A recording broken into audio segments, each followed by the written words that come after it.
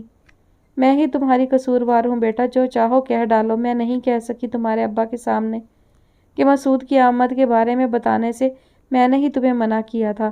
ان کا ہاتھ نازی کے سر پر تھا۔ میں ڈر گئی تھی نازی، پہلی بار زندگی میں تمہارے باپ سے خوف زدہ ہوئی، وہ شخص جس کی میں مخالفت کرتی آئی۔ رینا کو لگا کہ اس کا اس وقت یہاں موجود ہو رہنا قطعی ضروری نہیں۔ بڑے غیر محسوس انداز میں وہ باہر نکل گئی۔ نینی کی خودسری کا ساتھ دے کر جو بھیانک غلطی مجھ سے ہوئی اس کے اعتراف کی تو تمہارے ابا کے سامنے میری ہمت نہیں ہوئی، لیکن اب دیا کی بے وقوفی میں بھی اگر وہ مجھے ساتھ دیتا دیکھتے تو میرا وہ حال کرتے کہ تم سوچ بھی نہیں سکتی تھی۔ نازی نے ایک ہاتھ سے چہرے پر پھیلتے آنسو خشک کرتے ہوئے حیرت سے انہیں دیکھا۔ میں ٹھیک کہہ رہی ہوں۔ اگر میں کہہ دیتی کہ مسعود کا آنا میرے علم میں تھا، وہ اور جو کچھ کرتے بعد میں کرتے، سب سے پہلے مجھے اس گھر سے نکال باہر کر دیتے، میری وہ بے عزتی ہوتی کہ سب دیکھتے، اور اس بڑھاپے میں یہ ذلت جھیلنے کے لیے بالکل تیار نہیں تھی۔ ان کے لہجے میں ایسی بے بسی تھی جو دل توڑتی محسوس ہو رہی تھی۔ نازی بے چین سی ہو کر اٹھ کھڑی ہوئی۔ ایسے مت سوچے امی، خدا نہ کرے کہ زندگی میں کبھی بھی ایسی کوئی نوبت آئے۔ میں تمہاری قصوروار ہوں، میں نے تمہیں آگے کر دیا اور خود پیچھے ہٹ گئی۔ ساری عمر تم پر بوجھ ڈالا اور اب بھی خود کو بچانے کے لیے میں نے تمہیں… نازی جس طرح ان کی گلے لگی تھی وہ اپنی بات پوری بھی نہ کر سکی۔ آنسو آنکھوں سے ٹوٹتے رہے۔ نازی کو لگا جیسے اس کی ہر شکایت، ہر گلہ مٹتا جا رہا ہے۔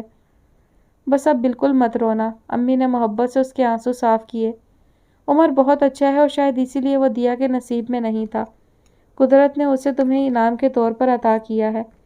تمہیں ساری زندگی اس بات کا بار بار احساس ہوتا رہے گا انشاءاللہ۔ وہ خود بھی اب پرسکون دکھائی دے رہی تھی۔ وہ اتنا اچھا نہیں بھی ہوگا تب بھی وہ ساری زندگی امی یا ابا سے کبھی بھی گلہ نہیں کرے گی۔ ایک گہری سانس اندر دباتے ہوئے اس نے خود سے عہد کیا تھا۔ دیا سے بات ہوئی امی؟ واپس بیڈ پر بیٹھتے ہوئے وہ پوچھنے لگی۔ انہوں نے نفی میں سر ہلا دیا۔ نہیں، اسما کا فون آیا تھا لیکن میں نے اسے سختی سے منع کر دیا ہے کہ وہ تمہاری شادی تک دیا کو یہاں بالکل نہ بھیجے۔ میں نہیں چاہتی کہ عمر یا نانی میں سے کوئی بھی اسے یہاں دیکھے۔ اسما کہہ رہی تھی کہ وہ ان دونوں کو کل ہی کہیں گھومنے پھرنے کے لیے بھجوا دیتی ہے تاکہ خاندان والے کچھ پوچھے تو انہیں مناسب سے جواب دیا جا سکے۔ بہرحال یہ ان لوگوں کا اپنا مسئلہ ہے۔ امی جس بے نیازی سے بات کر رہی تھی، یہ باور کرنا مشکل ہو رہا تھا کہ وہ اسی دیا کے بارے میں بات کر رہی ہیں جس کی جگہ ان کے پاس کوئی بھی نہیں لے سکا تھا۔ اسما پھوپھو بیچاری ہمیشہ کوآپریٹ کرتی ہیں، اب بھی دیکھیں کس طرح سارے معاملے کو سنبھال رہی ہیں۔ ہاں، انہیں نازی کی چھوٹی سی تعریف بھی اچھی نہیں لگی تھی۔ ساری آگ بھی انہی کی لگائی ہوئی ہے۔ میں تو ساری زندگی ان تینوں کو معاف نہیں کر سکتی، نہ اسما کو، نہ دیا کو، نہ مسعود کو۔ بہتر ہوگا کہ وہ لوگ بھی ہم سے واسطہ نہ ہی رکھیں۔ بنا کسی جذباتیت کے وہ کہتی ہوئی دروازے کی طرف مڑ رہی تھی، تبھی انہیں ایک اور بات یاد آئی۔ فیضی تمہاری شادی کے کسی بھی فنکشن میں شریک نہیں ہو رہا، اسے اپنے گھر والوں کی آمد کا ڈر ہے، لیکن میرا خیال ہے کہ میں نینی کو پکڑ کر فیضی کے باپ دادا کے سامنے تو ضرور کھڑا کر دوں۔ عزت دار ہوں گے تو اپنی بہو کو ساتھ لے کر جائیں گے۔ اللہ کے واسطے امی، نازی نے گھبرا کر ان کی طرف دیکھا۔ نینی اسے سنا چکی تھی کہ فیضی کسی انتہائی حد تک جذباتی اور ضدی ہے۔ وہ اندازہ لگا سکتی تھی کہ ایسی کسی بھی صورتحال کے بعد نینی کو اس کی کس طرح کی ناراضگی کو فیس کرنا پڑ سکتا تھا۔ بیکار کا ڈر بٹھا لیا ہے نینی نے۔ فیضان کو باپ سے معافی مانگتے شرم آتی ہے اور اس مفلوق الحال پر نہیں جس میں خود بھی پڑا ہے اور بیوی کو بھی مبتلا کر رکھا ہے۔ آگے بچے ہوں گے وہ بھی۔ وہ خفگی سے کہتی ہوئی باہر چلی گئی۔ کمرے میں گہری خاموشی چھا گئی۔ نازی نے تھکے تھکے سے انداز میں بیڈ کی پشت سے ٹیک لگا لی۔ معلوم نہیں وہ اس سب کو کس طرح محسوس کر رہا ہوگا۔ نہ چاہتے ہوئے بھی اسے عمر کا خیال آنے لگا۔ دن اچھا خاصا چڑھ آیا تھا۔ لاؤنج میں بیٹھے شہریار نے اپنی کلائی پر بندھی گھڑی میں وقت دیکھا۔ 12:25۔ اتنی دیر میں کتنے سارے کام نمٹائے جا سکتے تھے۔ فائلیں دیکھ لی جاتی، ملاقاتی نمٹا لیے جاتے اور کچھ نہیں تو اپنی ای میلز کو ہی چیک کر لیتا جو کتنے ہی دن سے کھولے جانے کی منتظر ہوں گی۔ اس نے ٹھیک اپنی اسلام آباد والی مصروفیت کو ذہن میں رکھتے ہوئے قریبی صوفے پر بیٹھی مسز ہاشمی سے شکایتاً کہا، مگر وہ ذرا جو متاثر ہوئی ہوں۔